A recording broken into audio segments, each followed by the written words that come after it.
आज मैंने एक सिंपल सा मग केक बनाया है, बस हम दोनों के लिए। ये रेसिपी उन मोमेंट्स के लिए है जब ज़्यादा प्लानिंग नहीं होती, बस साथ बैठना होता है।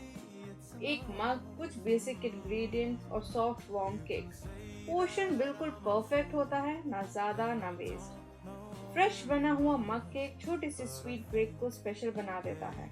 अगर आप भी ऐसा ही मग केक बनाना चाहते हो, रेसिपी पिन कमेंट में है, जाके चेक करें एंड इस रील को सेव करना ना भूलें।